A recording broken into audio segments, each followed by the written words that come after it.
রাজধানীর দিয়াবাড়ির milestone school and কলেজে ভয়াবহ বিমান দুর্ঘটনার তৃতীয় দিনেও অনেকেই আসছেন স্কুলের সামনে। শিক্ষার্থী অভিভাবকরাও আসছেন ক্যাম্পাসে। তবে স্কুলের প্রধান ফটক বন্ধ থাকায় কাউকেই ভেতরে প্রবেশ করতে দেওয়া হচ্ছে না। ভেতরে আইনশৃঙ্খলা রক্ষাকারী বাহিনী মোতায়েন রয়েছে, তবে শিক্ষকদের স্কুলে প্রবেশ করতে দেখা গেছে। এ সময় শিক্ষার্থীরা তাদের ক্যাম্পাসের উপর দিয়ে নো ফ্লাই জোন ঘোষণার দাবি জানান। বলেন তারা এখনও ট্রমার মধ্যে আছে।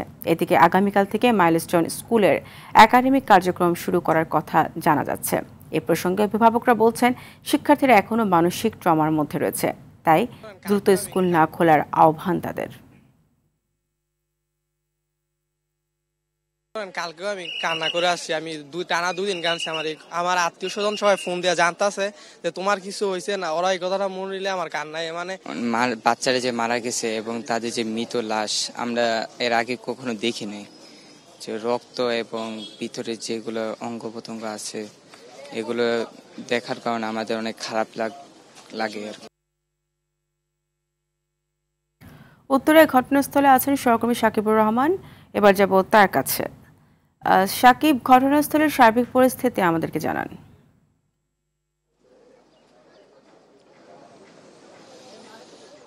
ফারিয়া, আসলে স্কুলটি কিন্তু একেবারেই চারপাশ বন্ধ করে রাখা হয়েছে, কাউকে আজকে প্রবেশ করতে দেওয়া হচ্ছে না। তবে শিক্ষার্থী যারা রয়েছেন, শিক্ষক যারা রয়েছেন, তারা কিন্তু স্কুলের ভিতরে অনেকেই প্রবেশ করছেন এবং বেরিয়ে আসছেন।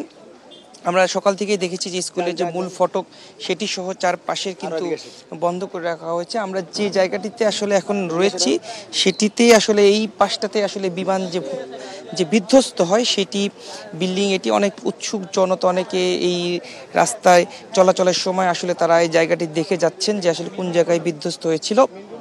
এবং আমরা অনেক শিক্ষার্থীর সঙ্গে কথা বলেছি, তারা এখন বলছেন যে তারা যারা মূলত ভিতরে ছিলেন সেই সময় তারা এখনও ট্রমাটাইজ রয়েছেন।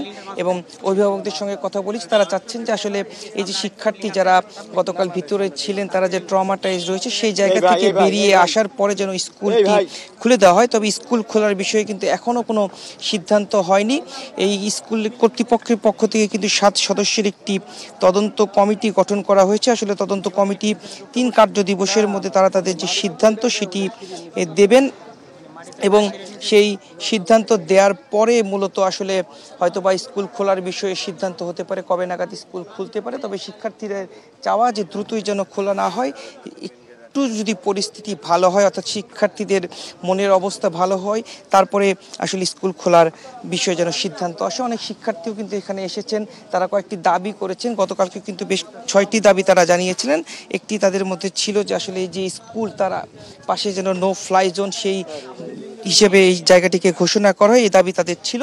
সব মিলিয়ে বলা চলে যে স্কুলের ভিতরে এখন কাউকে প্রবেশ করতে দেওয়া হচ্ছে না। আইন শৃঙ্খলা বাহিনীর সদস্যরা রয়েছেন, স্কুলের কর্তৃপক্ষ যারা তারা রয়েছেন। আসলে তাদের একটি মিটিং চলছে, যে তদন্ত কমিটি করা হয়েছে সেই বিষয়ে তো তারা মিটিং করবেন এবং পরবর্তীতে গণমাধ্যমের সামনে যদি তারা কথা বলে আমরা পরবর্তী সংবাদের মাধ্যমে সেটি জানিয়ে দিতে পারবো। তো এই ছিল আমার কাছে সর্বশেষ। ফারিয়া। সাকিব, আপনাকে ধন্যবাদ।